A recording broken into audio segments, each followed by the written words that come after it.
ನಮಸ್ತೆ ಫ್ರೀಡಮ್ ಟಿವಿಯ ಪಾಡ್ಕಾಸ್ಟ್ಗೆ ಸ್ವಾಗತ.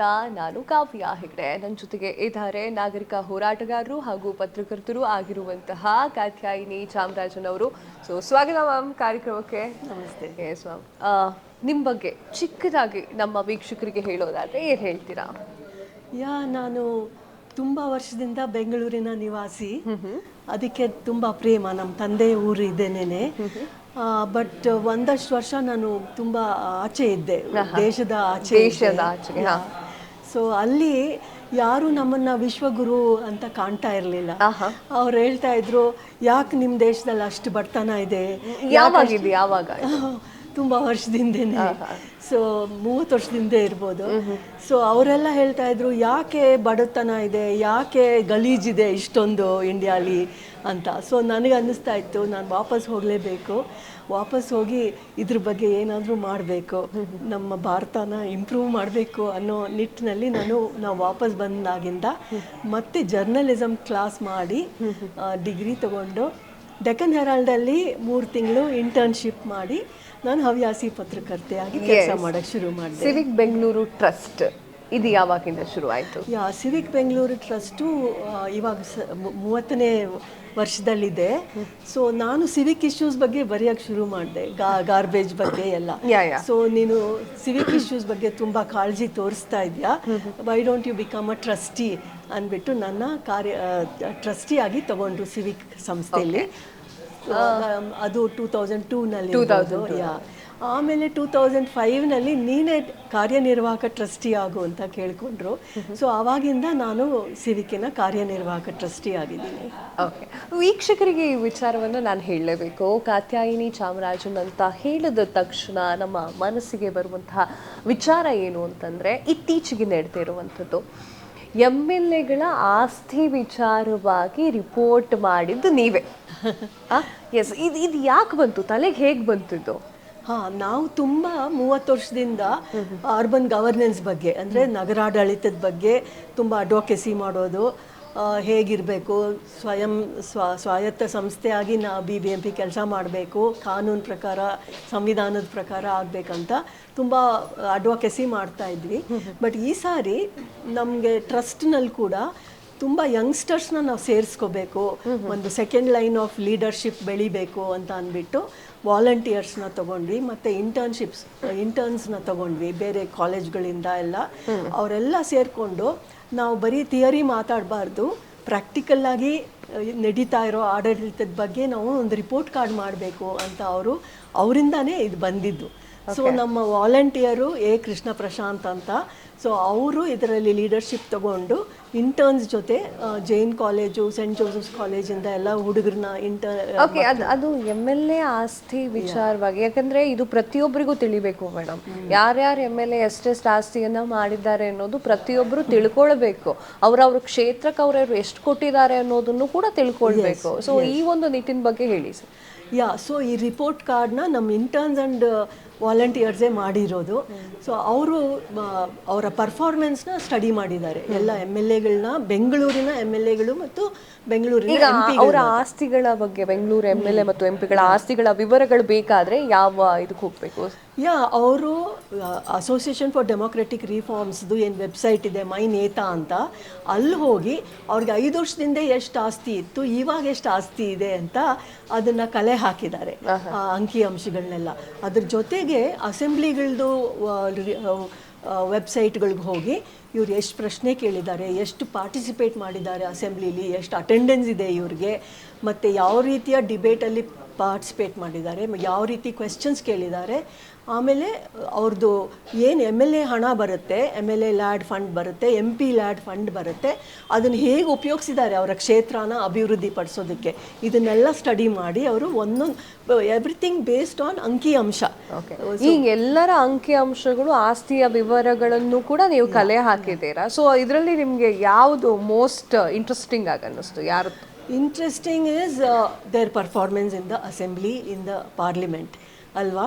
ಯಾವ ರೀತಿ ಬೆಂಗಳೂರಿನ ವಿಷಯಗಳನ್ನ ಅವ್ರು ಎತ್ತಿ ಪ್ರಶ್ನೆಗಳು ಕೇಳಿದ್ದಾರೆ, ಅಥವಾ ಒಂದು ಪ್ರೈವೇಟ್ ಬಿಲ್ ತಂದಿದ್ದಾರಾ, ಬೆಂಗಳೂರಿನ ಗವರ್ನೆನ್ಸ್ ಇಂಪ್ರೂವ್ ಮಾಡೋದಕ್ಕೆ ಅವ್ರೇನು ಕೊಡುಗೆ ಕೊಟ್ಟಿದ್ದಾರೆ ಮ್ಯಾಮ್ ಪಾರ್ಲಿಮೆಂಟ್. ನೀವು ಸಿವಿಕ್ ಬಗ್ಗೆ ತುಂಬಾ ಬರೀತಾ ಇರ್ತೀರಲ್ವಾ, ಸೊ ನೀವು ಹೇಳ್ದ ಹಾಗೆ ಮ್ಯಾಮ್ ನನ್ನೊಂದು ಕ್ವಶನ್ ಇದೆ, ಗ್ರೇಟರ್ ಬೆಂಗಳೂರು ಬೇಕಾ ಇದು? ಗ್ರೇಟರ್ ಬೆಂಗಳೂರು ಆ್ಯಕ್ಚುಲಿ ನಮಗೆ ಬೇಡ ಅನ್ಸುತ್ತೆ. ಯಾಕೆ ಅಂತಂದರೆ ಸಂವಿಧಾನ ನೋಡಿದ್ರೆ ಸಂವಿಧಾನದಲ್ಲಿ ತಿದ್ದುಪಡಿ 1992ನಲ್ಲಿ ಆಯಿತು. Local government is a self government, ಅದಕ್ಕೆ ಒಂದು ಕಾನ್ಸ್ಟಿಟ್ಯೂಷನಲ್ ಸ್ಟೇಟಸ್ ಕೊಡಬೇಕಂದ್ಬಿಟ್ಟು ಸ್ವಾಯತ್ತ ಸಂಸ್ಥೆಯಾಗಿ ಮಹಾನಗರ ಕೆಲಸ ಮಾಡಬೇಕಂತ 74ನೇ ತಿದ್ದುಪಡಿನಲ್ಲಿದೆ. ಸೊ ಅದು ಪ್ಯಾರಲಲ್ ಆ್ಯಕ್ಟ್, ಪಂಚಾಯತ್ ರಾಜ್ ಕಾಯ್ದೆಗೆ ಪ್ಯಾರಲಲ್ ಆ್ಯಕ್ಟ್ ಅರ್ಬನ್ ಏರಿಯಾಗೆ. ಸೊ ಅದರಂತೆ ಹೇಗಿರಬೇಕು ನಮ್ಮ ನಗರ, ಅದರಲ್ಲಿ ಡೈರೆಕ್ಟ್ಲಿ ಎಲೆಕ್ಟೆಡ್ ರೆಪ್ರೆಸೆಂಟೇಟಿವ್ಸ್ ಇರಬೇಕು ನಗರನ ಆಡಳಿಸೋರು ಅಂತ ಇದೆ. ಸೊ ಇವಾಗ ಗ್ರೇಟರ್ ಬೆಂಗಳೂರು ಅಥಾರಿಟಿ ಬಗ್ಗೆ ನೀವು ಹೇಳಿದ್ರಿ, GBA ಅಂತ ಇವಾಗ ಬಂದಿದೆ, ಗ್ರೇಟರ್ ಬೆಂಗಳೂರು ಗವರ್ನೆನ್ಸ್ ಆಕ್ಟ್ ಅಂತ ಬಂದಿದೆ, ಕಾಯ್ದೆ ಒಂದು ಹೊಸ ಬಂದಿದೆ. BBMP ಇರಬೇಕಾದ್ರೆ ನಿಮಗೆ ಗ್ರೇಟರ್ ಬೆಂಗಳೂರು ಅನ್ನೋ ಒಂದು ಥಿಂಕ್ ಬೇಕಾ ಅಂತ? ಖಂಡಿತ ಅದನ್ನೇ ನಾವು ವಿರೋಧಿಸ್ತಾ ಇರೋದು. ಬಿಕಾಸ್ ಅದು ಸ್ವಾಯತ್ತ ಸಂಸ್ಥೆ ಆಗಿ ನಡಿಬೇಕಾಗಿರೋದನ್ನು, ಮೂರನೇ ಹಂತದ ಸರ್ಕಾರ ಸ್ವಾಯತ್ತ ಸಂಸ್ಥೆಯಾಗಿ ನಡಿಬೇಕಾಗಿರೋದನ್ನು ಓವರ್ಟರ್ನ್ ಮಾಡಿ ಮತ್ತೆ ಸ್ಟೇಟ್ ಗವರ್ಮೆಂಟು ಕಂಟ್ರೋಲ್ ತಗೊತಾ ಇದೆ.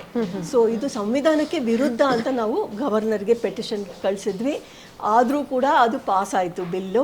ಮತ್ತು ನಾವು ಅದಕ್ಕೋಸ್ಕರ ಇವಾಗ ಕೋರ್ಟಲ್ಲೂ ಇದಕ್ಕೆ ಒಂದು ಪೆಟಿಷನ್ ಹಾಕಬೇಕು ಅಂತ ಇದ್ದೀವಿ. ಯಾಕೆಂದರೆ ನಮಗೆ ಬೇಕಾಗಿರೋದು ಸ್ವಾಯತ್ತ ಸಂಸ್ಥೆ. ಈಗ ಬೆಂಗಳೂರಿನ ಜನ ಕ್ವಶನ್ ಮಾಡ್ತಾ ಇರೋದು BBMP ಬೇಕಾ ಅವಶ್ಯಕತೆ ಇದೆಯಾ? ಡೆಫಿನೆಟ್ಲಿ BBMP ಇರಲೇಬೇಕು. ಇವಾಗ ನಾವು ಯಾವುದೇ ಮಹಾನಗರ ತಗೊಂಡ್ರೆ, ಲಂಡನ್ ಆಗಲಿ ನ್ಯೂಯಾರ್ಕ್ ಆಗಲಿ, ಸ್ಥಳೀಯ ನಾಗರಿಕರು ಎಲೆಕ್ಟ್ ಆಗಿ ಮೇಯರ್ಗಳಾಗ್ತಾರೆ. ಮತ್ತೆ ಎಲೆಕ್ಷನ್ ಮಾಡಿಲ್ಲ.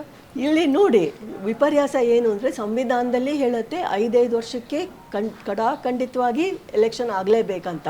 ಸೊ ಇದನ್ನು ಯಾವುದೇ ಪಾರ್ಟಿ ಬರಲಿ, ಇವಾಗಿರೋ ಪಾರ್ಟಿ ಅಲ್ಲ, ಹಿಂದೆ ಇದ್ದಿದ್ದ ಪಾರ್ಟಿ ಅಂತ ಅಲ್ಲ, ಎಲ್ರಿಗೂ ಸ್ಟೇಟ್ MLAsಗೆ ಬೇಕಾಗಿಲ್ಲ ಸ್ವಾಯತ್ತ ಸಂಸ್ಥೆ. ಮತ್ತೆ ಎಲೆಕ್ಷನ್ ಮಾಡೋದೇ ಬೇಡ, ಅವ್ರಿಗೆ ಕೌನ್ಸಿಲರ್ಗಳು ಇರೋದೇ ಬೇಡ.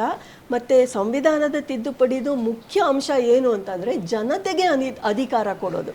ಸೊ ನಮಗೇನು ಬೇಕು ನಮ್ಮ ಏರಿಯಾನಲ್ಲಿ, ನಮ್ಮ ಬೆಂಗಳೂರು ಹೇಗಿರಬೇಕು ಅಂತ ಜನತೆ ಅದ್ರ ಬಗ್ಗೆ ನಿರ್ಧಾರ ಹೇಳ್ತಾ ಇದ್ದೀರಾ. ಜನರು ಮಾತಾಡಬೇಕು. BBMP ಎಲೆಕ್ಷನ್ ಆಗಿಲ್ಲ, ಅದ್ರ ಬಗ್ಗೆ ಯಾರು ಚಕಾರ ಎತ್ತುತ್ತಾ ಇಲ್ಲ. ಸೊ ಇದು ನಮ್ಮ ಹಕ್ಕು, ಅದನ್ನ ನಾವು ಕೇಳಬೇಕು, ನಾವು ಕೇಳ್ತಾ ಇಲ್ಲ. ಹಾ, ಅದು ಕೂಡ ದೊಡ್ಡ ಪ್ರಶ್ನೆ. ಜನತೆ ಯಾಕೆ ಸುಮ್ಮನಿದ್ದಾರೆ ಅಂದ್ಬಿಟ್ಟು ಅವ್ರಿಗೆ BBMPನಲ್ಲಿ ನಿರಾಶೆ ಆಗಿದೆ. May be greater Bengaluru authority ಬಂದರೆ ಅವ್ರು ಸರಿಪಡಿಸ್ಬೋದೆಲ್ಲ ಅಂತ ಅಂದ್ಕೊಂಡಿದ್ದಾರೆ. ಆದರೆ ಇದು ಸಂವಿಧಾನಕ್ಕೆ ವಿರುದ್ಧ ಅಂತ ಅವ್ರಿಗೆ ಅದು ಕಾಳಜಿ ಬರ್ತಾ ಇಲ್ಲ. ಸೊ BBMP ಯಾಕೆ ಫೇಲ್ ಆಯಿತು ಅನ್ನೋದೇ ನಾನು ಒಂದು ಆರ್ಟಿಕಲ್ ಬರೆದಿದ್ದೀನಿ. ಯಾಕೆ ಫೇಲ್ ಆಯಿತು ಅಂತಂದರೆ ಎಲೆಕ್ಷನ್ನು ಸರಿ ಟೈಮ್ಗೆ ಮಾಡ್ತಾ ಇಲ್ಲ. ಸೊ ಕೌನ್ಸಿಲರ್ಸೇ ಇಲ್ಲದೆ ಹೋದರೆ ಅವರು ಅವರ ಕ್ಷೇತ್ರಕ್ಕೆ ಯಾವ ರೀತಿ ಕೆಲಸ ಮಾಡ್ಬೋದು, ಅಲ್ಲಿ ಕೌನ್ಸಿಲರೇ ಇಲ್ಲ ಅಂದರೆ. ಸೊ ಡೆವಲ್ಯೂಷನ್ನು ಡಿಸೆಂಟ್ರಲೈಸೇಷನ್ ಅಂದರೆ ವಿಕೇಂದ್ರೀಕರಣ ಮಾಡದೆ ಹೋದರೆ ನಮ್ಮ ಆಡಳಿತ ಸುಧಾರಣೆಗೊಳ್ಳೋದಿಲ್ಲ.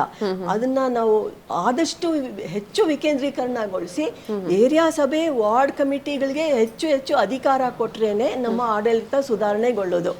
ಬಟ್ ಏನಾಗಿದೆ, 30 ವರ್ಷದಿಂದ ಇದಕ್ಕೆ ನಾವು ಕಾಳಜಿ ತೋರಿಸಿಲ್ಲ. BBMPನ ನಿಷ್ಕ್ರಿಯವಾಗಿ BBMP ಎನ್ನುವಂತಹ ವಿಚಾರಗಳನ್ನ ಇನ್ನೂ ಕೂಡ ನಮ್ಮ ನಾಗರಿಕರು ಆಳ ಅಗಲವನ್ನು ತಿಳ್ಕೊಳ್ಬೇಕು. ಎಸ್, ಯಾ. ಸೊ ಸಂವಿಧಾನ ಏನು ಹೇಳುತ್ತೆ ಅದನ್ನ ನಾವು ಇವರು ನೆರವೇರಿಸ್ತಾ ಇದ್ದಾರಾ ಅದನ್ನ ಪ್ರಶ್ನೆ ಮಾಡೋದು ಜನತೆ ಕಲ್ತ್ಕೋಬೇಕು. ನಮ್ಮ ಚರಂಡಿ ಕಟ್ಕೊಂಡಿದ್ದೆ ಅಂದ್ರೂ MLA ಹತ್ರ ಹೋಗೋದು, ಅದು ನಮ್ಮ ರೋಲ್ಸ್ ಅಂಡ್ ರೆಸ್ಪಾನ್ಸಿಬಿಲಿಟಿ. ಪರಿಸ್ಥಿತಿ ಹಾಗೆ ಇದೆ. ಅದು ಈಗ ಎಲೆಕ್ಷನ್ ಆಗಿಲ್ಲ, ಯಾರ ಹತ್ರ ಹೋಗ್ತಾರೆ? ಸೊ ಎಲೆಕ್ಷನ್ ಯಾಕೆ ಆಗ್ತಾ ಇಲ್ಲ ಅಂತಂದ್ರೆ ಸಂವಿಧಾನದಲ್ಲಿ ಹೇಳಿದ್ರು ಕೂಡ ಎಲೆಕ್ಷನ್ 5 ವರ್ಷಕ್ಕೊಮ್ಮೆ ಆಗಬೇಕು ಅಂದ್ರು ಯಾಕೆ ಆಗ್ತಾ ಇಲ್ಲ ಅಂತಂದ್ರೆ ನಮ್ಮ ರಾಜ್ಯ ಸರ್ಕಾರ ವಾರ್ಡ್ ಡಿಲಿಮಿಟೇಷನ್ನು ಮತ್ತೆ ರಿಸರ್ವೇಷನ್ ಫಿಕ್ಸ್ ಮಾಡಬೇಕು ಪ್ರತಿ ಕ್ಷೇತ್ರಕ್ಕೆ. ಅದನ್ನ ಅವರ ಹಿಡಿತದಲ್ಲಿ ಇಟ್ಕೊಂಡಿದ್ದಾರೆ ಸ್ಟೇಟ್ ಗವರ್ಮೆಂಟ್ನವರು. ಅದನ್ನ ಸ್ವಾಯತ್ತ ಸಂಸ್ಥೆ ಆಗಿರುವಂಥ ಸ್ಟೇಟ್ ಎಲೆಕ್ಷನ್ ಕಮಿಷನ್, ರಾಜ್ಯ ಎಲೆಕ್ಷನ್ ಆಯೋಗ ಅಂತ ಏನಿದೆ ಅವ್ರಿಗೆ ಅದನ್ನ ಹಸ್ತಾಂತರ ಮಾಡಬೇಕಾಗಿತ್ತು. ವಾರ್ಡ್ ಡಿಲಿಮಿಟೇಷನ್ ಕೆಲಸ ಮತ್ತು ರಿಸರ್ವೇಷನ್ ಕೆಲಸ ಇವರು ಅದನ್ನು ಸ್ವಾಯತ್ತ ಸಂಸ್ಥೆ ಆಗಿರೋ ಸ್ಟೇಟ್ ಎಲೆಕ್ಷನ್ ಕಮಿಷನ್ಗೆ ಕೊಡೋದು ಬಿಟ್ಟು ತಮ್ಮ ಹಂತದಲ್ಲಿ ಇಟ್ಕೊಂಡಿದ್ದಾರೆ. ಅದರಿಂದ ಅವರು ಅದನ್ನು ಜೆರ್ರಿ ಮ್ಯಾಂಡ್ರಿಂಗ್ ಅಂತ ಕರೀತಾರೆ. ಸೊ ಅವ್ರಿಗಿಷ್ಟ ಬಂದಾಗ ಎಲೆಕ್ಷನ್ ಮಾಡೋದಕ್ಕೆ ಆ ಅಧಿಕಾರನ ಅವ್ರ ಕೈನಲ್ಲಿ ಇಟ್ಕೊಂಡು ಎಲೆಕ್ಷನ್ನೇ ಆಗದೆ ಇರೋ ಹಂಗೆ ಮುಂದೂಡ್ಕೊಂಡು ಹೋಗ್ತಾ ಇದ್ದಾರೆ. ಓಕೆ ಓಕೆ, ಈಗ BBMP ವಿಚಾರವನ್ನು ಸ್ವಲ್ಪ ಸೈಡಿಗೆ ಇಡೋಣ. ಇನ್ನು ತುಂಬ ಕಣ್ಣಿಗೆ ಕಾಣುವಂಥದ್ದು, ಒಂದೊಂದು ಊರಿಗೆ ಒಂದೊಂದು ಹೆಸರಿದೆ ಮೇಡಮ್. ರಾಮನಗರನೋ ಬೇರೆ ನಗರನೋ ಯಾವುದೋ ಒಂದು ಹೆಸರುಗಳಿದೆ. ಸೊ ಅದನ್ನು ತೆಗೆದು ಹಾಕಿ ನೀವು ಬೆಂಗಳೂರು ದಕ್ಷಿಣನೋ ಬೆಂಗಳೂರು ಉತ್ತರನೋ ಅಂತ ಹೇಳಿ ಮತ್ತೆ ಮರು ನಾಮಕರಣವನ್ನು ಮಾಡ್ತಾ ಮಾಡ್ತಾ ಬೆಂಗಳೂರಿನಲ್ಲಿ ರಾಜಕೀಯದವರು ರಿಯಲ್ ಎಸ್ಟೇಟ್ ಬಿಸ್ನೆಸ್ ಮಾಡ್ತಿದ್ದಾರಾ ಅನ್ನುವಂಥ ಪ್ರಶ್ನೆ ಜನಸಾಮಾನ್ಯರಿಗೆ ಬರುವಂಥದ್ದು. ಏನು ಹೇಳ್ತೀರಿ ಇದಕ್ಕೆ? ಇದೊಂದೇ ಸರ್ಕಾರ ಅಲ್ಲ, ಮುಂಚೆಯಿಂದಲೂ ಇರೋ ಸರ್ಕಾರ ಎಲ್ಲರೂ ಇದೇ ಮಾಡ್ತಾ ಇರೋದು. ಅವರ ಮನಸ್ಸಿಗೆ ಏನು ಬಂದ್ಬಿಟ್ಟಿದೆ, ಬೆಂಗಳೂರನ್ನ ನಾವು ಆದಷ್ಟು ವಿಸ್ತೀರ್ಣಗೊಳಿಸ್ಬೇಕು, ಹೆಚ್ಚು ಹೆಚ್ಚು ಇನ್ನೂ ಅಗಲ ಹೋಗ್ತಾನೆ ಇರಬೇಕು, ಮೈಸೂರುವರೆಗೆ ಹೋಗುತ್ತೆ. ಸೊ ನಾವು ಪ್ರಶ್ನೆ ಮಾಡಬೇಕಾಗಿರೋದು, BMRDA ಅಂತ ಆಲ್ರೆಡಿ ಇದೆ, ಅಂದರೆ ಬೆಂಗಳೂರು ಮಹಾನಗರ ರೀಜನ್ ಡೆವಲಪ್ಮೆಂಟ್ ಅಥಾರಿಟಿ ಅಂತ ಇದೆ. ಅದು 3 ಡಿಸ್ಟ್ರಿಕ್ಟ್ನ ಕವರ್ ಮಾಡಿ ರೀಜನಲ್ ಪ್ಲಾನ್ ಮಾಡಬೇಕಂತ ಇದೆ. ಸೊ ಆ ರೀಜನಲ್ ಪ್ಲ್ಯಾನು ಒಂದು ಸ್ಟ್ರಕ್ಚರ್ ಪ್ಲ್ಯಾನ್ ಮಾಡಬೇಕಂತ ಇದೆ. ಆ ಸ್ಟ್ರಕ್ಚರ್ ಪ್ಲ್ಯಾನ್ನಲ್ಲೇ ಹೇಳಿದ್ದಾರೆ, BMRDA ಪ್ಲ್ಯಾನ್ನಲ್ಲೇ ಏನು ಹೇಳುತ್ತೆ ಅಂತಂದರೆ, ಬೆಂಗಳೂರಿನ ವಿಸ್ತೀರ್ಣನ ನಾವು ಆದಷ್ಟು ಹೆಚ್ಚು ಮಾಡಬಾರ್ದು. ಯಾಕೆಂದರೆ the basis should be capacity of water. ನೀರೆಷ್ಟು ಮಟ್ಟಿಗಿದೆ ಇದ್ರ ಬಗ್ಗೆ ನಾನು ಕೇಳಬೇಕು ಅಂದ್ಕೊಂಡಿದ್ದೆ ಮ್ಯಾಮ್, ನೀವೇ ನೆನಪು ಮಾಡಿದ್ರಿ. ಈಗ ಎಲ್ಲರೂ ಕೂಡ ಈ ದಿನಗಳಲ್ಲಿ ನೀರಿಗೋಸ್ಕರ ತುಂಬಾ ಹಾಹಾಕಾರ ನಡೀತಾ ಇದೆ. ಕಾವೇರಿ ನೀರನ್ನು ಆಲ್ಮೋಸ್ಟ್ ಆಲ್ ಆ ವಿಚಾರವನ್ನ ಬಿಟ್ಟು ತುಂಬಾ ಜನ ಮುಂದಕ್ಕೆ ಹೋಗಿದ್ದಾರೆ. ಟ್ಯಾಂಕರ್ ತರಿಸೋದು, ಯಾವುದೋ ಬೋರ್ವೆಲ್ಲಿಂದ ನೀರು ತರಿಸೋದು, ಆ ಥರದ್ದೆಲ್ಲ ಮಾಡ್ತಾ ಇದ್ದಾರೆ. ಕಾವೇರಿ ನೀರು ಅನ್ನುವಂಥದ್ದು ಹೆಸರಿಗೆ ಮಾತ್ರ ಬರ್ತಾ ಇದೆ, ಕೆಲವೊಂದು ಏರಿಯಾಗಳಲ್ಲಿ ಮಾತ್ರ. ಅದು 1 ದಿನ 2 ದಿನ 3 ದಿನ ಬರ್ದೇನೂ ಇರಬಹುದು. ಓಕೆನಾ? ಸೊ ಈ ಪ್ರಾಬ್ಲಮ್ಗಳು ಕೂಡ ಆಗ್ತಾ ಇದೆ. ಅದ್ರ ಮಧ್ಯದಲ್ಲಿ ಬೆಂಗಳೂರನ್ನ ವಿಸ್ತರಣೆ ಮಾಡ್ತಾ ಇರೋದು. ಸೊ BMRDAದು ಸ್ಟ್ರಕ್ಚರ್ ಪ್ಲಾನ್ಗೆ ವಿರುದ್ಧವಾಗಿ ನಾವು ಎಕ್ಸ್ಟೆಂಡ್ ಮಾಡ್ತಾನೇ ಇದ್ದೀವಿ ಬೆಂಗಳೂರನ್ನ. ಈ ಅರ್ಬನೈಸೇಷನ್ನ ಎಷ್ಟು ಮಟ್ಟಿಗೆ ನಾವು ಮಾಡ್ಬೋದು. ತಮಿಳ್ನಾಡಿಗೆ ಹೋಲಿಸಿದ್ರೆ ಅಲ್ಲಿ ಬರೀ ಚೆನ್ನೈ ಒಂದೇ ದೊಡ್ಡ ಊರಲ್ಲ, ಕೊಯಂಬತ್ತೂರು ಎಲ್ಲ ಬೇರೆ ಬೇರೆ ನಗರಗಳನ್ನೂ ಅವರು ಇಂಪ್ರೂವ್ ಮಾಡ್ತಾ ಇದ್ದಾರೆ. ಅವಾಗ ಡೆವಲಪ್ಮೆಂಟ್ ಅನ್ನೋದು ವಿಕೇಂದ್ರೀಕರಣಗೊಳ್ಳುತ್ತೆ. ಅವಾಗ ಜನ ವಲಸೆ ಬರೋದು ಕಡಿಮೆ ಆಗುತ್ತೆ, ಅಲ್ಲಲ್ಲೇ ಜನ ಅವ್ರಿಗೆ ಉದ್ಯೋಗ ಸಿಗುತ್ತೆ. ಸೊ ಬಟ್ ನಮ್ಮ ಕರ್ನಾಟಕದಲ್ಲಿ ವಿಪರ್ಯಾಸ ಏನು ಅಂದರೆ, ಬರೀ ಬೆಂಗಳೂರನ್ನ ಅಭಿವೃದ್ಧಿ ಮಾಡ್ಕೊಂಡಿದ್ದೀವಿ, ಬೇರೆ ನಗರಗಳೆಲ್ಲ ಹೆಂಗಿದ್ವು ಹಂಗೆ ಇದೆ. ಆದಷ್ಟು ಅಲ್ಲಿ ನಾವು ಹೂಡಿಕೆನೆ ಮಾಡ್ತಾ ಇಲ್ಲ. ಸೊ ಬೆಂಗಳೂರಿನಲ್ಲಿ ಎಷ್ಟು ಹೂಡಿಕೆ ಇಲ್ಲೇ ಆಗಬೇಕು ಅಂದರೆ, limitation is carrying capacity of Bengaluru for water. So ನೀರು ಎಷ್ಟಿದೆ ಅದಕ್ಕೆ ತಕ್ಕಂಗೆ ನಮ್ಮ ವಿಸ್ತೀರ್ಣನ ಕಂಟ್ರೋಲ್ ಮಾಡಬೇಕು, ಫ್ರೀಸ್ ಮಾಡಬೇಕು. ಅದಕ್ಕೆ ಬದಲು ಬೆಂಗಳೂರನ್ನ ನಾವು ಇತಿಮಿತಿ ಇಟ್ಕೊಂಡು ಜನಸಂಖ್ಯೆ ಎಷ್ಟು ಜನನ ನಾವು ನೀರು ಕೊಡೋಕ್ಕಾಗುತ್ತೆ ಅಷ್ಟಕ್ಕೆ ನಾವು ಲಿಮಿಟ್ ಮಾಡಬೇಕು. ಅದಕ್ಕೆ ಬದಲು ನಾವು ಹೆಚ್ಚೆಚ್ಚು ಅರ್ಬನೈಸೇಷನ್ ಇನ್ನು 3 ಡಿಸ್ಟ್ರಿಕ್ಟು ಕವರ್ ಮಾಡಬೇಕಂತ ಹೊರಟಿದ್ದೀವಿ.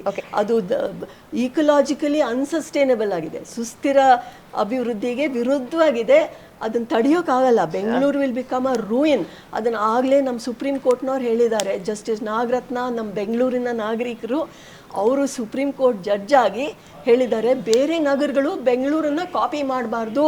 ಈ ಅನ್ಪ್ಲಾನ್ ಡೆವಲಪ್ಮೆಂಟ್ ಆಗ್ತಾ ಇದೆ, ಪ್ಲ್ಯಾನ್ ಇಲ್ದಿರೋ ಡೆವಲಪ್ಮೆಂಟ್ ಆಗ್ತಾ ಇದೆ. ಅದರಿಂದ Bengaluru is getting ruined. It's a ruined city. ಬೇರೆಯವರು ಇದನ್ನ ಮಾಡೆಲ್ ಆಗಿ ತಗೋಬಾರ್ದು. ಓಕೆ, ನೀವು ಹೇಳ್ತಾ ಇದ್ದೀರಾ ಏನು ಅಂತಂದ್ರೆ, ಗ್ರೇಟರ್ ಬೆಂಗಳೂರು ಅನ್ನುವಂಥ ಐಡಿಯಾಲಜಿನ ಸೈಡ್ಗಿಟ್ಟು ಬೇರೆ ಬೇರೆ ನಗರಗಳೂ ಇದೆ. ಮಂಗಳೂರಿದೆ, ಮೈಸೂರಿದೆ, ಹುಬ್ಬಳ್ಳಿ ಇದೆ, ಧಾರವಾಡ ಇದೆ, ಆ ಕಡೆನೂ ಕೂಡ ಕಾನ್ಸಂಟ್ರೇಟ್ ಮಾಡಿ ಅಂತ ನೀವು ಹೇಳ್ತಾ ಇದ್ದೀರಾ. ಕರೆಕ್ಟ್. ಇವಾಗೇನು ಹೂಡಿಕೆ ಎಷ್ಟಾಗ್ತಾ ಇದೆ ಬೆಂಗಳೂರಿನಲ್ಲಿ, ಇವಾಗ GBA ಬಂದರೆ ಅವರು 2 ಲಕ್ಷ ಕೋಟಿಯಷ್ಟು ರೂಪಾಯಿ ಬರೀ ಬೆಂಗಳೂರಿನ ಟ್ರಾಫಿಕ್ಗೆ ನಾವು ಮುಡುಪಾಗಿಡ್ತೀವಿ ಅಂತ ಹೇಳ್ತಾ ಇದ್ದಾರೆ. ಟನಲ್ ರೋಡ್ ಇರ್ಬೋದು, ಫ್ಲೈಓವರು, ಎಕ್ಸ್ಪ್ರೆಸ್ ವೇ, ಇದಕ್ಕೇನೇನೆ. ಸೊ ಅದು ಟೋಟಲಿ. ಇನ್ನೊಂದು ಕಡೆ ಹೇಳ್ತಾರೆ ಕ್ಲೈಮೇಟ್ ಆಕ್ಷನ್ ಪ್ಲಾನ್ ಮಾಡ್ತಾ ಇದ್ದೀವಿ ಬೆಂಗಳೂರಿಗೆ. ಸೊ ಕ್ಲೈಮೇಟ್ ಆಕ್ಷನ್ ಪ್ಲಾನ್ಗೂ ಈ ಟನಲ್ ರೋಡು, ಎಕ್ಸ್ಪ್ರೆಸ್ ವೇಗಳು ಏನು ಹೊಂದಾಣಿಕೆ ಇದೆ, ಕೊಹಿಯರೆನ್ಸ್ ಇದೆಯಾ ಇವ್ರು ಮಾಡ್ತಾ ಇರೋ ಪ್ಲಾನ್ಗಳಲ್ಲಿ? ಸೊ 2 ಲಕ್ಷ ಕೋಟಿ ನೀವು ಬರೀ ಟ್ರಾಫಿಕ್ಗೆ, ಅದೂ ಯಾರಿಗೆ 25 ಲಕ್ಷ ಪ್ರೈವೇಟ್ ಕಾರ್ಗಳಿದೆ ಬೆಂಗಳೂರಲ್ಲಿ. ಸೊ ಇವ್ರಿಗೋಸ್ಕರ ನಾವು 2,00,000 ಕೋಟಿ ದುಡ್ಡು ಹೂಡಿಕೆ ಇಡ್ಬೋದಾ? ಅದು ನಮ್ಮ 7 ಕೋಟಿ ಪಾಪ್ಯುಲೇಷನ್ ತೊಗೊಂಡ್ರೆ ಇವರು 2.7% ಆಗ್ತಾರೆ, ಈ 25 ಲಕ್ಷ ಕಾರ್ ಓನರ್ಸು.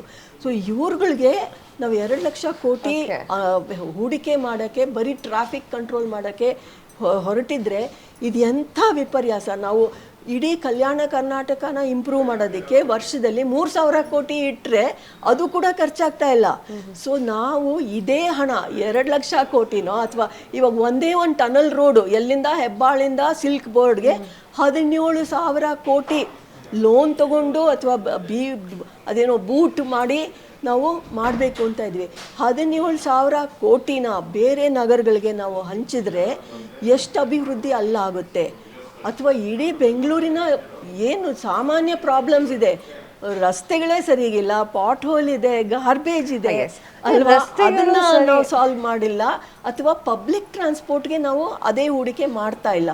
ಬಸ್ಗಳು ಸಾಕಷ್ಟಿಲ್ಲ. ಬಸ್ಗಳು ಎಲ್ಲ ಎಕ್ಸ್ಪರ್ಟ್ಸ್ ಹೇಳ್ತಾ ಇದ್ದಾರೆ 18,000 ಬಸ್ಗಳಿದ್ರೆ ನಾವು ನಮಗೆ ಟನಲ್ ರೋಡ್ ಬೇಕಾಗಲ್ಲ. ಬಿಕಾಸ್ ಜನ ಎಲ್ಲ ಬಸ್ಸಲ್ಲೇ ಹೊರಟೋದ್ರೆ ಕಂಜೆಷನ್ನೇ ಇರೋದಿಲ್ಲ. ನಮ್ಮ ಗೋಲ್ ಇರಬೇಕು, ಒಂದು 80% ಜನ ಪಬ್ಲಿಕ್ ಟ್ರಾನ್ಸ್ಪೋರ್ಟ್ ಯೂಸ್ ಮಾಡೋ ಆಗಿರಬೇಕು. ಬರೀ 15% ಮೇ ಬಿ ಕಾರಲ್ಲಿ ಹೋಗೋರು ಇರ್ಬೋದು. ಬಟ್ ಇವಾಗ ಏನಾಗಿದೆ, 1.4 ಕೋಟಿ ಜನಸಂಖ್ಯೆ ಬೆಂಗಳೂರಿನಲ್ಲಿದ್ದರೆ 1.2ಗಿಂತ ಹೆಚ್ಚು ಪ್ರೈವೇಟ್ ವೆಹಿಕಲ್ಸ್ ಇವೆ. ಸೊ ಒಬ್ಬ ಮನುಷ್ಯನಿಗೆ ಒಂದು ಪ್ರೈವೇಟ್ ವೆಹಿಕಲ್ ಥರ ಆಗೋಗಿದೆ. ನಾವು ದೊಡ್ಡ ದೊಡ್ಡ ನಗರಗಳನ್ನ ತಗೊಳ್ಳೋಣ, ಸಿಂಗಪೂರ್ ಆಗಲಿ, ಬರ್ಲಿನ್ ಆಗಲಿ, ಅಲ್ಲಿ ಕಾರ್ಗಳು 3 ಜನಕ್ಕೆ 1 ಕಾರ್ ಇದೆ. ಸೊ ಇಲ್ಲಿ ನಾವು ಒಬ್ಬನಿಗೆ 1 ಕಾರ್ ಮಾಡ್ಕೊಂಡ್ಬಿಟ್ಟಿದ್ದೀವಿ. ಸೊ ಇವಾಗ ನಮ್ಮ ಗೋಲಿಗೆ 2 ಇಟ್ಕೊಳ್ತಾರೆ ಮೇಡಮ್. ಇವಾಗ ಎಲ್ಲರೂ ಕೆಲಸ ಮಾಡೋಕ್ಕೆ ಹೋಗೋರೆಲ್ಲ ಪಬ್ಲಿಕ್ ಟ್ರಾನ್ಸ್ಪೋರ್ಟಲ್ಲೇ ಹೋಗ್ತಾರೆ. ಸಿಂಗಪೂರಲ್ಲಿ ಆ್ಯಕ್ಚುಲಿ ಕಡಿವಾಣ ಹಾಕ್ಬಿಟ್ಟಿದ್ದಾರೆ. ಇಷ್ಟು ಪ್ರೈವೇಟ್ ವೆಹಿಕಲ್ಗಿಂತ ಕಾರ್ಗಳು ಹೆಚ್ಚಿಗೆ ಹೋಗೋಕ್ಕೆ ಪರ್ಮಿಷನ್ನೇ ಕೊಡಲ್ಲ ಅವರು. ನಾವಿಲ್ಲಿ ಮೋರ್ ದೆನ್ 1,400 ಕಾರ್ಸು, ವೆಹಿಕಲ್ಸು, ಸ್ಕೂಟರ್ಸ್ನ ದಿನನಿತ್ಯ ರಿಜಿಸ್ಟರ್ ಮಾಡ್ತಾ ಇದ್ದೀವಿ. ಸೊ ಇದಕ್ಕೊಂದು ಇತಿಮಿತಿ ಎಲ್ಲಿ ಕಾಣ್ತೀವಿ ನಾವು?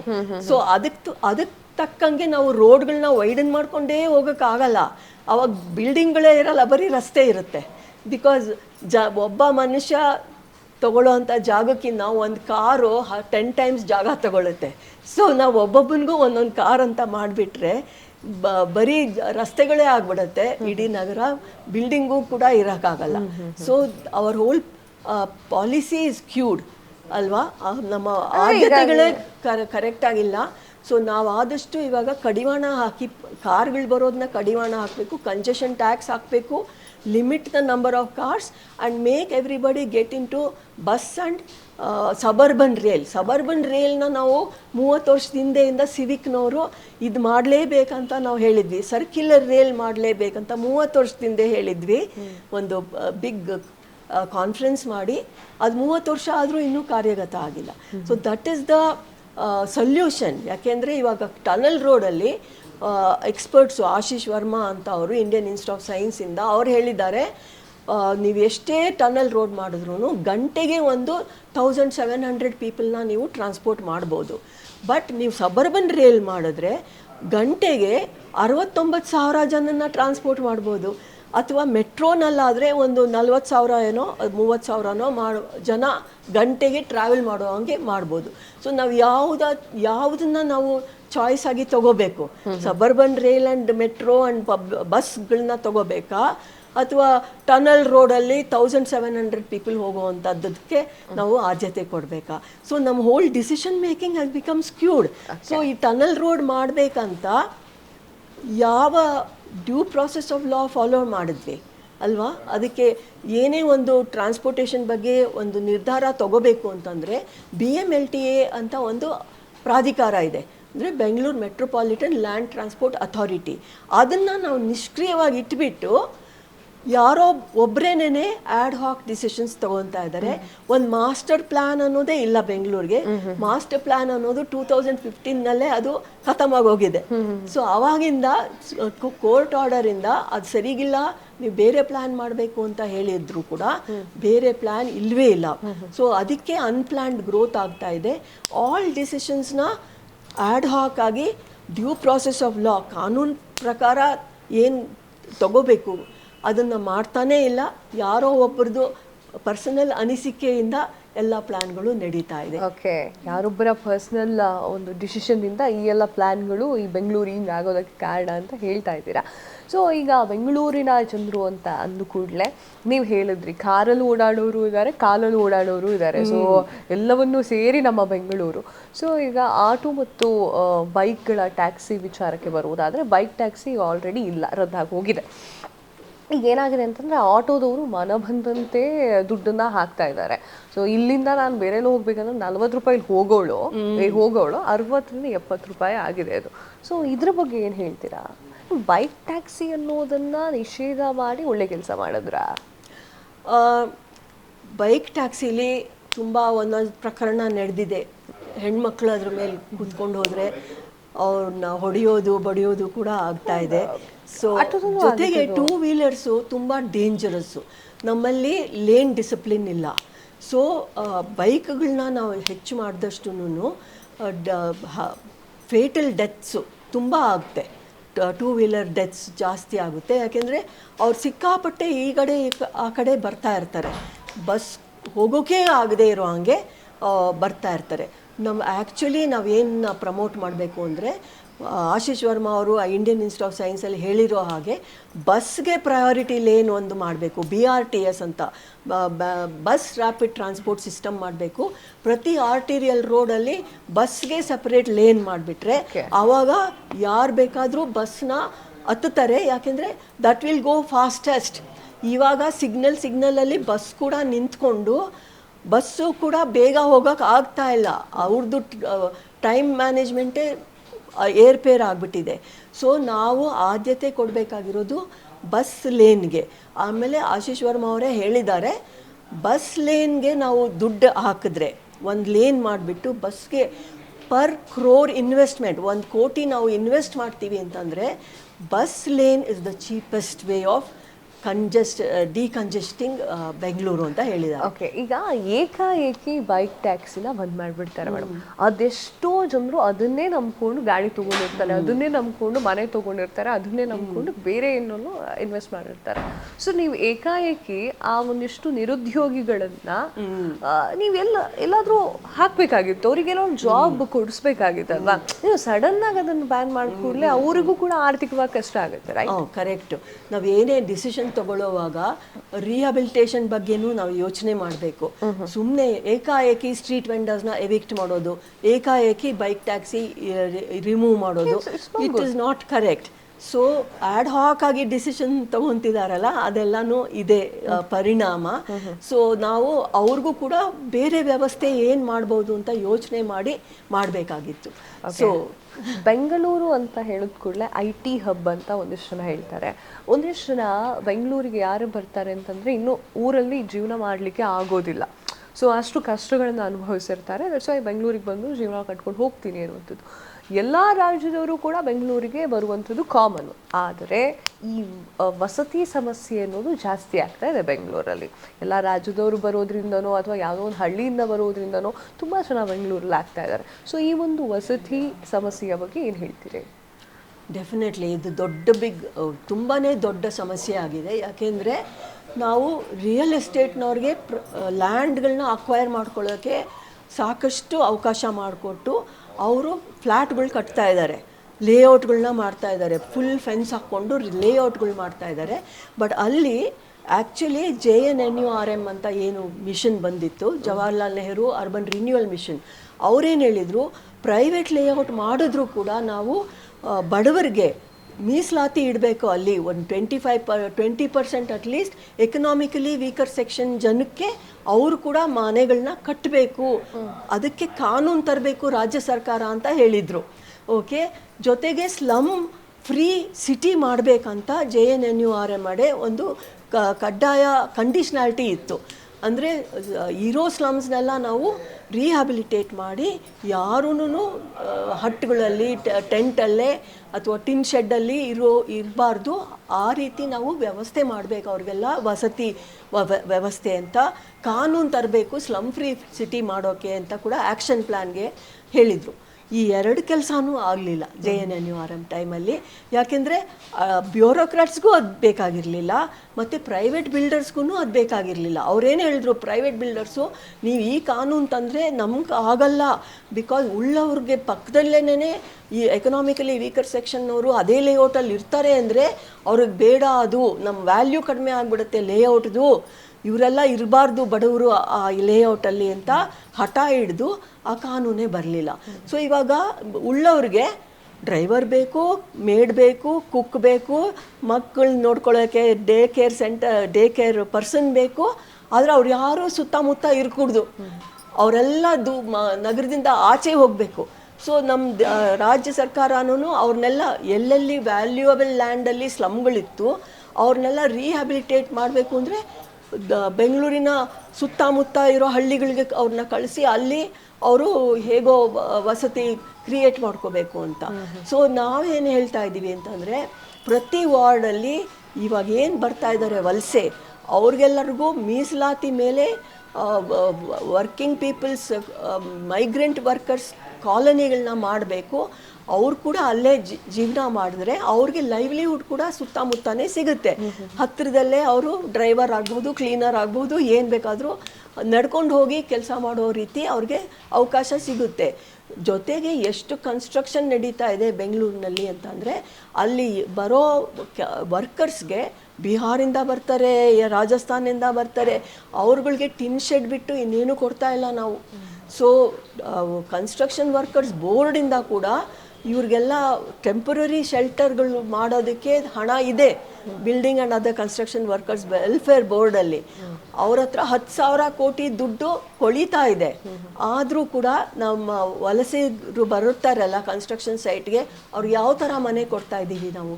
ಆ ಹಣದಲ್ಲಿ ಮನೆಗಳನ್ನ ಸರಿಯಾಗಿ ಅವರು ಮುನ್ಸಿಪಾಲ್ಟಿಗೆ ಹಣ ಕೊಟ್ಟು ಮಾಡಿ ಈ ಥರ ಮನೆಗಳನ್ನ ವಾರ್ಡ್ ವೈಸ್ ಅಂತ ಅವ್ರು ಮಾಡ್ಬೋದಾಗಿತ್ತು. ಅದು ಕೂಡ ಅವರು ಮಾಡ್ತಾ ಇಲ್ಲ. ಎಲ್ಲೋ ದೊಡ್ಡಬಳ್ಳಾಪುರದಲ್ಲಿ ನಾವು ಒಂದು ಜಿಯೋ ಹೊರಡಿಸಿದ್ವಿ, ಎಲ್ಲ ಕಡೆ ಈ ಥರ ವಲಸಿಗರಿಗೆ ಮನೆ ಮಾಡಬೇಕು ಅಂತ ಹೇಳಿದ್ಮೇಲೆ ಮಣಿವಣ್ಣನ್ ಅಂತ ಲೇಬರ್ ಸೆಕ್ರೆಟ್ರಿ ಇದ್ದರು, ಅವರು ಇಮ್ಮಿಡಿಯೇಟ್ಲಿ ಒಂದು ಜಿಯೋ ಹೊರಡಿಸಿದ್ರು, ಈ ಬೋರ್ಡು ಎಲ್ರಿಗೂ ವಾರ್ಡ್ ವೈಸ್ ಮಾಡಬೇಕು ವಸತಿ ಅಂತ. ಅದನ್ನ ದೊಡ್ಡಬಳ್ಳಾಪುರದಲ್ಲಿ ಒಂದು ಪ್ರೋಟೋ ಟೈಪ್ ಥರ ಮಾಡಿದ್ದಾರೆ. ಬಟ್ ಅದು ಬೆಂಗಳೂರಿನ ವಿಸ್ತೀರ್ಣದಲ್ಲೇ ವಾರ್ಡ್ ವೈಸ್ ಆಗ್ತಾ ಇಲ್ಲ. ಸೊ ಅದು ಆದರೆ ಮಾತ್ರ ಎಲ್ರೂ ಒಂದು ಘನತೆಯಾದಂಥ ವಸತಿ ಪಡ್ಕೊಳ್ಳೋದಕ್ಕೆ ಸಾಧ್ಯ. ಈಗ ವಸತಿ ಬಗ್ಗೆ ಮಾತನಾಡಿದ್ರಿ. ಈಗ ಮಳೆಗಾಲ, ಓಕೆ, ಬೆಂಗಳೂರಿನಲ್ಲಿ ಮಳೆಗಾಲ, ಅದು ಮಳೆ ಯಾವಾಗ ಬೇಕಾದ್ರೂ ಹೇಗೆ ಬೇಕಾದ್ರೂ ಬರ್ಬೋದು. ಆದರೆ ಹವಾಮಾನ ಇಲಾಖೆಯವರು ಒಂದಿಷ್ಟು ಸೂಚನೆಗಳನ್ನು ನೀಡ್ತಾರೆ, ಓಕೆ, ಈ ಏರಿಯಾಗಳಲ್ಲಿ ಜಾಸ್ತಿ ಮಳೆ ಆಗುತ್ತೆ ಅಂತ ಹೇಳಿ. ಸೊ ಆದರೂ ಕೂಡ ಅವರು ಮೊದಲೇ ಮುಂಜಾಗೃತಿಯಾಗಿ ಹವಾಮಾನ ಇಲಾಖೆಯವರು ಹೇಳಿದ್ರು ಕೂಡ ಕೆಲವೊಂದಿಷ್ಟು ಜಾಗಗಳಲ್ಲಿ, ಕೆಲವೊಂದಿಷ್ಟು ಏರಿಯಾಗಳಲ್ಲಿ ಚರಂಡಿ ವ್ಯವಸ್ಥೆನೋ ಮತ್ತೊಂದೇನೋ ಗೊತ್ತಿಲ್ಲ, ಇಷ್ಟು ಹೇಳಿದ್ರೂ ಕೂಡ ಸರ್ಕಾರದಿಂದ ಏನೂ ಆಗೋದಿಲ್ಲ.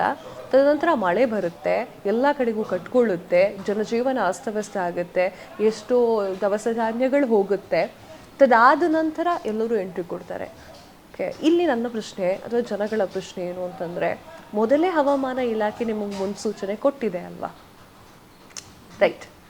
ಸೊ ಯಾವ ಹೆಜ್ಜೆಯನ್ನು ತಗೊಳ್ಬೇಕು? ಹವಾಮಾನ ಇಲಾಖೆನವರು ಮೂರು ದಿನ ಆದಮೇಲೆ ಮಳೆ ಬರುತ್ತೆ ಅಂತ ಅವ್ರು ಹೇಳ್ಬೋದು ಅಲ್ವಾ. ಆವಾಗ ನಾವು ದಿಢೀರಂತ ಯಾವ ಥರ ಡಿಸಾಸ್ಟರ್ ಮ್ಯಾನೇಜ್ಮೆಂಟ್ ಮಾಡ್ಬೋದು ಅಲ್ವಾ. ಇದು ಪರಿಣಾಮ ಈ ಅನ್ಪ್ಲಾನ್ಡ್ ಗ್ರೋತಿಂದಲೇ ಆಗ್ತಾ ಇರೋ ಪರಿಣಾಮ. ಯಾಕೆ ಅಂತಂದರೆ ಇದ್ದಿದ್ದ ಕೆರೆಗಳನ್ನೆಲ್ಲ ನಾವು ಎನ್ಕ್ರೋಚ್ ಮಾಡಿಬಿಟ್ಟಿದ್ದೀವಿ, ಬತ್ತಿಸ್ಬಿಟ್ಟಿದ್ದೀವಿ, ಮತ್ತು ರಾಜಕಾಲುವೆಗಳನ್ನ ಬತ್ತಿಸ್ಬಿಟ್ಟಿದ್ದೀವಿ. ಅಲ್ಲೆಲ್ಲ ಡೆವಲಪ್ಮೆಂಟ್, ಸಪೋಸಿಡ್ ಡೆವಲಪ್ಮೆಂಟ್ ಅಂದರೆ ಮನೆಗಳು ಕಟ್ಟೋದು, ಇನ್ನೇನೋ ಕಟ್ಟೋದು ಎಲ್ಲ ಮಾಡಿಬಿಟ್ಟು ನೀರು ಹೋಗೋಕ್ಕೆ ಜಾಗ ಇಲ್ದಂಗೆ ಮಾಡಿದ್ದೀವಿ. ಅದು ಪ್ರಾಬ್ಲಮ್ಮು. ಹವಾಮಾನ ಇಲಾಖೆ ಹೇಳಿದ್ರು ನಾವೇನು ಮಾಡಲಿಲ್ಲ ಅನ್ನೋದು ಇದಲ್ಲ, ರಿಸಲ್ಟ್ ಅಲ್ಲ. ಸೊ ಯಾಕೆ ನಾವು ನೀರು ಹೋಗೋಕ್ಕೆ ಜಾಗ ಇಲ್ದಂಗೆ ಮಾಡ್ಕೊಂಡಿದ್ದೀವಿ, that is the reason for flooding.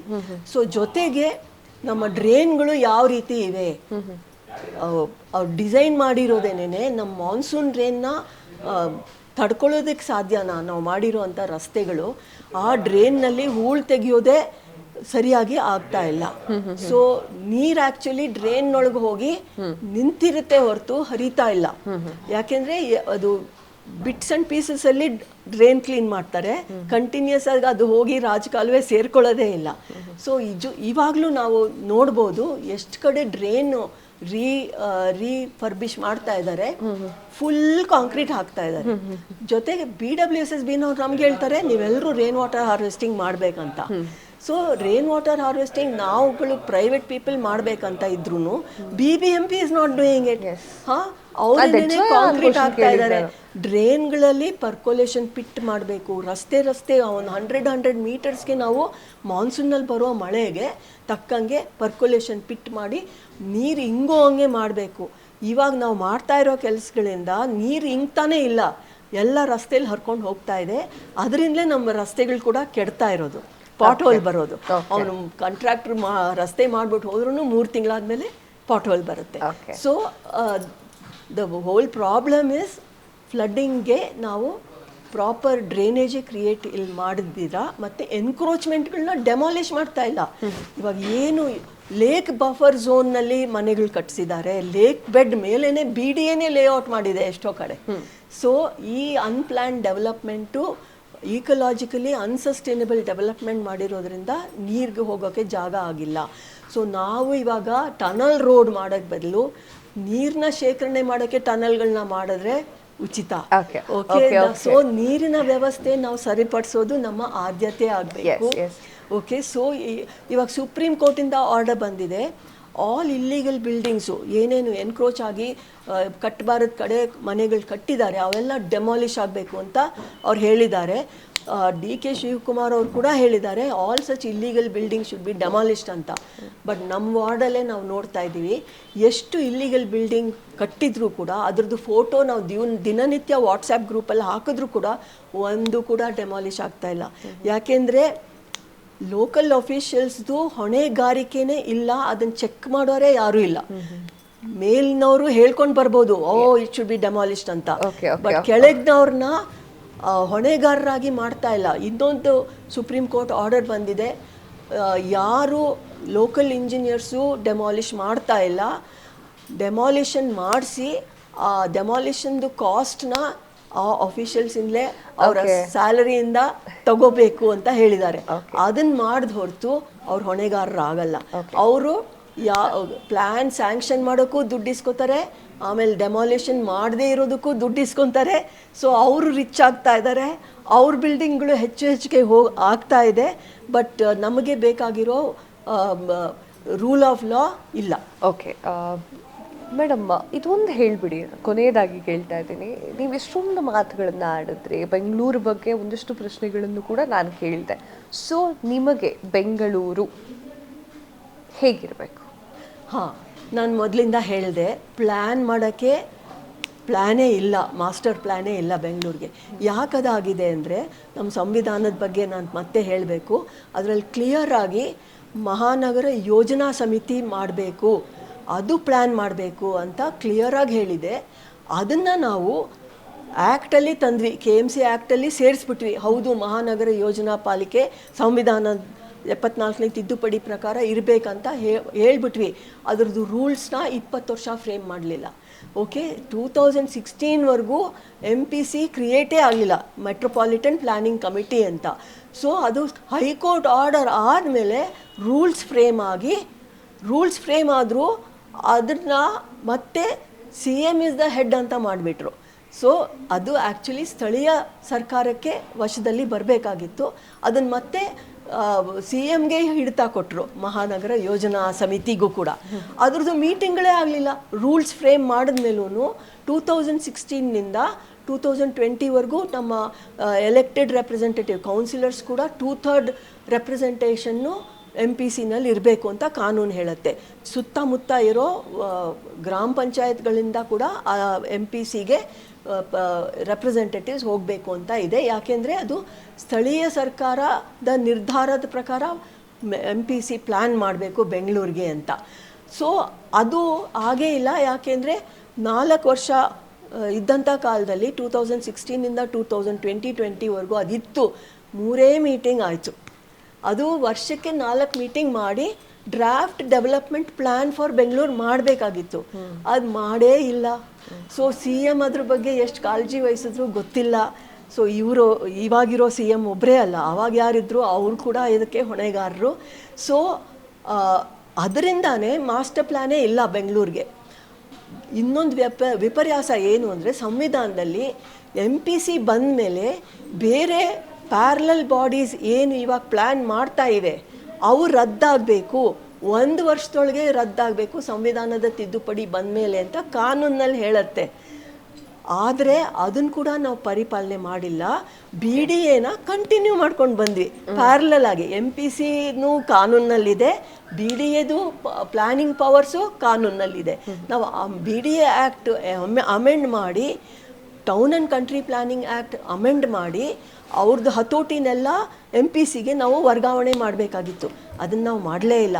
So ಅದರಿಂದಲೇ ಜೊತೆಗೆ ಸಂವಿಧಾನದಲ್ಲಿ ಮುಖ್ಯವಾಗಿ ಹೇಳೋದು, chief function of the local government ಏನು ಅಂತಂದರೆ planning for economic development and social justice. ಅಂದರೆ ಇವಾಗ ಬರೀ ರೋಡು ಗಾರ್ಬೇಜು ಡ್ರೇನು ಅಷ್ಟೇ ಅಲ್ಲ ಸ್ಥಳೀಯ ಸರ್ಕಾರದ ಕೆಲಸ. ಅವರು ಸಾಮಾಜಿಕ ನ್ಯಾಯಕ್ಕೆ ಕೂಡ ಪ್ಲ್ಯಾನ್ ಮಾಡಬೇಕು, ಎಕನಾಮಿಕ್ ಡೆವಲಪ್ಮೆಂಟ್ಗೆ ಕೂಡ ಪ್ಲ್ಯಾನ್ ಮಾಡಬೇಕು. ಅಂದರೆ ನೀವು ನಿರುದ್ಯೋಗ ಇದೆ, ಹೆಚ್ಚಿಗೆ ಉದ್ಯೋಗ ಸೃಷ್ಟಿ ಮಾಡೋ ಕಡೆನೂ ಪ್ಲ್ಯಾನ್ ಮಾಡಬೇಕು ಅಂತ. ಇದು ಪ್ಲ್ಯಾನು ಕಾರ್ಯಗತ ಆಗದೇ ಇದ್ದಿದ್ದರಿಂದ BDA ಮಾತ್ರ ಪ್ಲ್ಯಾನ್ ಮಾಡ್ತಾ ಇದ್ದಿದ್ದರಿಂದ ಅವ್ರಿಗೆ ಕೊಟ್ಟಿರೋವಂಥ ಸೀಮಿತವಾದಂಥ ಅಧಿಕಾರ ಏನು ಅಂದರೆ zonal land use planning, land use planning ಅಷ್ಟೇನೆ, ಸ್ಪೇಷಿಯಲ್ ಪ್ಲ್ಯಾನಿಂಗ್. ಸೊ ಅದರಡೆ ಸಾಮಾಜಿಕ ನ್ಯಾಯ ಬರೋದೇ ಇಲ್ಲ, ಎಕನಾಮಿಕ್ ಡೆವಲಪ್ಮೆಂಟ್ ಬರೋದೇ ಇಲ್ಲ. ಸೊ ಅದರಿಂದಲೇ ನಮ್ಮ ಬೆಂಗಳೂರಿಗೆ ಈ ಸ್ಥಿತಿ ಬಂದಿರೋದು. Okay ma'am, okay. ನಮ್ಮ ಜೊತೆಗೆ ಇದ್ದು ಇಷ್ಟೊತ್ತು ಮಾತನಾಡಿದ್ದಕ್ಕೆ ಧನ್ಯವಾದಗಳು ಮ್ಯಾಮ್. ಇದು ನನ್ನ ಪ್ರಶ್ನೆ ಏನು ಅಂತಂದರೆ, ಫ್ರೀಡಮ್ ಟಿವಿಯ ಈ ಒಂದು ಪಾಡ್ಕಾಸ್ಟ್ ಕಾರ್ಯಕ್ರಮ ನಿಮ್ಗೆ ಹೇಗೆ ಅನ್ನಿಸ್ತು? ತುಂಬ ಸಂತೋಷ ಆಯಿತು. ನನಗೆ ಇಷ್ಟು ವಿಸ್ತಾರವಾಗಿ ಬೆಂಗಳೂರಿನ ಕಾಳಜಿ ನನಗಿರೋ ಅಂಥವಳಿಗೆ ಅವಕಾಶ ಕೊಟ್ಟಿದ್ದಕ್ಕೆ. ಸೊ ಇದು ಬ್ರಾಡ್ಕಾಸ್ಟ್ ಆದರೆ ಜನತೆಗೆ ತುಂಬ ಅರಿವು ಬರುತ್ತೆ. ನಮ್ಮ ಸ್ಥಳೀಯ ಸರ್ಕಾರಕ್ಕೆ ನಾವು ಹೆಂಗೆ ಬೆಂಬಲ ಕೊಡಬೇಕು ಮತ್ತು ನಾವು ವೋಟ್ ಮಾಡೋಕ್ಕೆ ಮುಂಚೆ ಯಾರಿಗೆ ವೋಟ್ ಮಾಡಬೇಕು ಅಂತ ತೀರ್ಮಾನಿಸೋದಕ್ಕೆ ಮುಂಚೆ ಅವರ ಪರ್ಫಾರ್ಮೆನ್ಸ್ MLA ರಿಪೋರ್ಟ್ ಕಾರ್ಡ್ ನಾವು ಮಾಡಿದ್ದೀವಿ. ಸೊ ಆ ರಿಪೋರ್ಟ್ ಕಾರ್ಡ್ ನೋಡಿ ಯಾರಿಗೆ ನಾವು ಎಲೆಕ್ಟ್ ಮಾಡಬೇಕು ಅನ್ನೋದು ಕೂಡ ನಿರ್ಧಾರ ತಗೋಬೇಕು ಜನತೆ. ಸುಮ್ಮನೆ ಯಾರಿಗೋ ಹೋಗಿ ವೋಟ್ ಮಾಡೋದಲ್ಲ, ಅವ್ರ ಪರ್ಫಾರ್ಮೆನ್ಸ್ನ ಸ್ಟಡಿ ಮಾಡಿ ಅವರು ವೋಟ್ ಮಾಡೋದು ಕಲ್ತ್ಕೋಬೇಕು.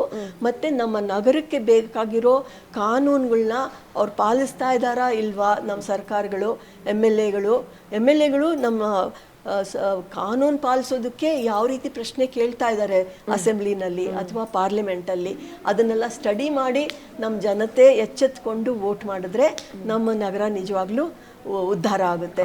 ನಾವು ಬ್ಲೈಂಡ್ ಆಗಿ ಯಾರಿಗೋ ಹೋಗಿ ಜಾತಿ ಪ್ರಕಾರ, ರಿಲಿಜನ್ ಪ್ರಕಾರ ನಾವು ವೋಟ್ ಮಾಡ್ತಾ ಇದ್ದೀವಿ ಇವಾಗ. ಅದನ್ನು ತಪ್ಪಿಸಿ ಪರ್ಫಾರ್ಮೆನ್ಸ್ ಮೇಲೆ ನಾವು ವೋಟ್ ಮಾಡೋದು ಕಲ್ತ್ಕೊಂಡ್ರೆ ನಮ್ಮ ನಗರ ಬದಲಾಗುತ್ತೆ. Okay ma'am, thank you so much. ನೀವು ಈ ಒಂದು ಕಾರ್ಯಕ್ರಮಕ್ಕೆ ಬಂದಿದ್ದು, ನಮ್ಮೊಂದು ಪಾಡ್ಕಾಸ್ಟ್ಗೆ ಬಂದಿರುವಂಥದ್ದು ತುಂಬ ಖುಷಿ ತಂತು. ಧನ್ಯವಾದಗಳು. ಫ್ರೀಡಮ್ ಟಿವಿಗೂ ನನ್ನಿಂದ ತುಂಬ ಧನ್ಯವಾದ. ಮತ್ತು ಕಾವ್ಯ ನಿಮಗೂ ಧನ್ಯವಾದ. ತುಂಬ ಒಳ್ಳೆ ಪ್ರಶ್ನೆಗಳನ್ನ ಕೇಳಿ ತುಂಬ ಅರಿವು ಮೂಡಿಸ್ತಾ ಇದ್ದೀರಾ. Thank you. ಎಸ್ ವೀಕ್ಷಕರೇ, ಕಾತ್ಯಾಯಿನಿ ಅವರ ಈ ಒಂದು ಪಾಡ್ಕಾಸ್ಟ್ ನಿಮಗೆ ಇಷ್ಟ ಆಗಿದೆ ಅಂತ ತಿಳ್ಕೊಳ್ತೀವಿ.